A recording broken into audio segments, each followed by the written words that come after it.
Don't you just love these community bulletin board things that they have on TV? Just reminds me just how boring and depressing this town really is. I mean, look at these events. Come on.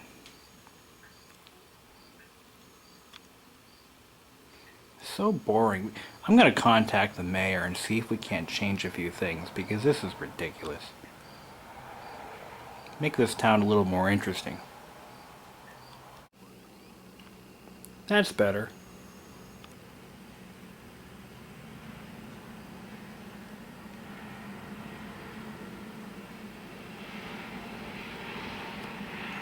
It's nice to know that your community listens when you ask for certain things. But for real though, this is actually a MagicBox AlphaGen character generator. This is a professional character generator that apparently was originally installed in the Westford Community Television Station.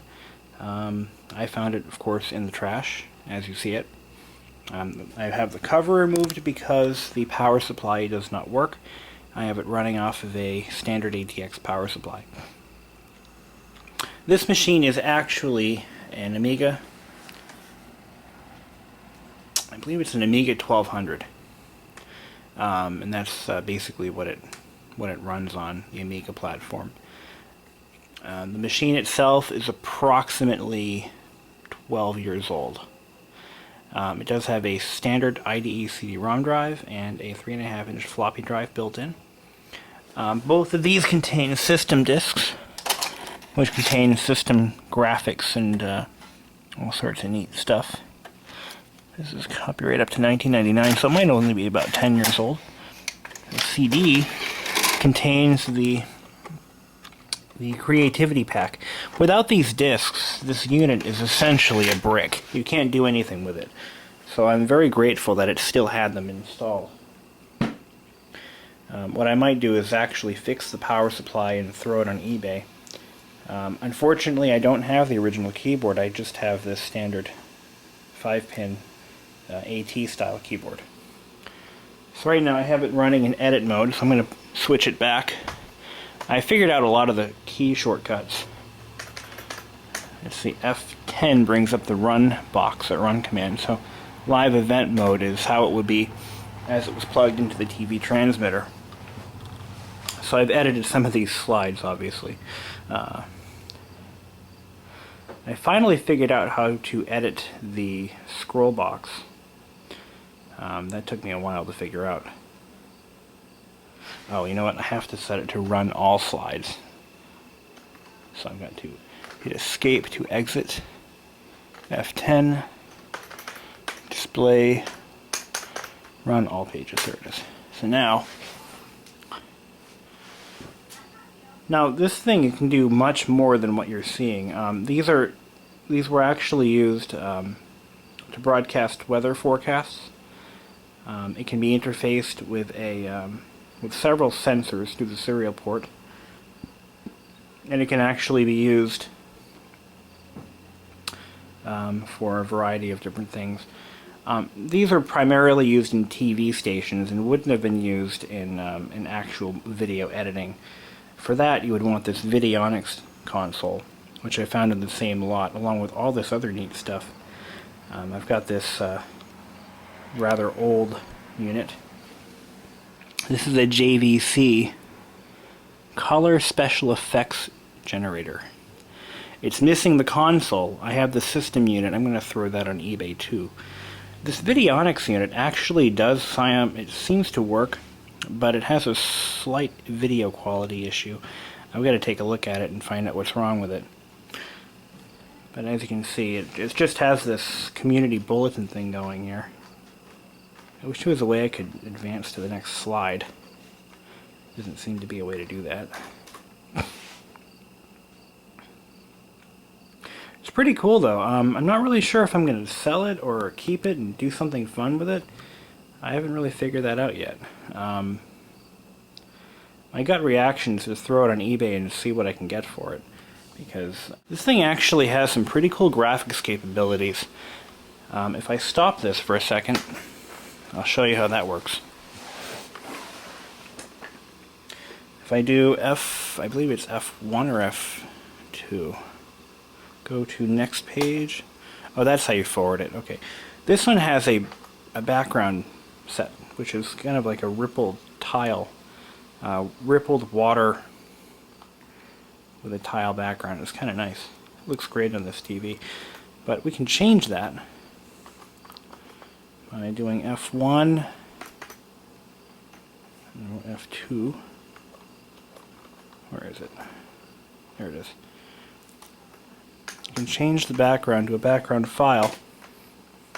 There's a lot of different ones here. Theme 1E, Super Pack. Now there would obviously be a book that would tell me what these are. You know, there'd be like a sample pack book thing. Oh, that's pretty cool. A notepad. Here's some others. Oh, that's nice. Really cool. Amiga really was ahead of its time because this technology has been around for decades, about 25 years or so. And being this an Amiga-based system, I am kind of curious as to whether it will run any Amiga software without any modifications. I mean, if it can, it's a very bare-bones machine. I forgot I changed that. Westford shooting range. Yeah. In case you don't know, Westford is a very, very high-end, snobbish town in Massachusetts, so they would never have a shooting range. That's the irony in that I made an irony joke. Oh, look, there's wood backgrounds, too. This thought it'd be interesting. Burlwood. Oh, this is pretty cool. I mean, there's a lot that can be done with a machine like this. You know, even in today's world, you could use it, say, in a building that has monitors throughout the building, and you could display news and company information, you know. Pretty neat. Let's see, ramp multicolor. This could be interesting. That would be, yeah, like that. Okay, I see. See, you might even recognize some of these graphics and transitions, because this, again, is a professional unit that would have been used in real broadcasts. In fact, as you can clearly see, this was used on a real TV station, more of a small town TV station, but nevertheless, this was seen by thousands of people every day. I like that one. Now, if I escape enough times, it shows me. Now, whenever I restart the machine, of course, it doesn't save any of my changes. I'm not sure where it would have saved to, because as you can clearly see, there really is no large storage device. This is the only storage device I have, and I haven't quite figured out how to save the changes. So if I restart it and it boots up again, now let's look at what other pages are on here. Oh, I gotta wait for it to load up. This thing does take about a minute to boot up. It's not the fastest thing in the world. Go to first page. Next page. Next page. So as you can see, when you switch pages, it loads the raw text and then it loads the font file.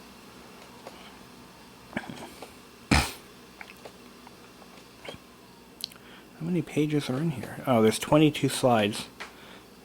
So this would have run throughout the day, 24 hours a day. And yet it has no cooling fan, nor does it have a need for one. This must be the 20th page. I still haven't figured out what year this slideshow is from. But nevertheless, it's still kind of cool. Jeez, this town really is interesting. Van Appreciation Day. Very good. Anyway, so that's that. And in a later video I'll show you, if I ever have the time, I'll show you some of these other cool gadgets. Till then. And just to clarify, in case you have any doubts as to the Amiga heritage behind the MagicBox AlphaGen, this is what comes up when you boot it up without a floppy disk. There you are. And the unit was made in about 1999. So obviously it was made as a licensed, or Amiga is still alive and well, licensing their boot ROMs. So there you go. It's an Amiga.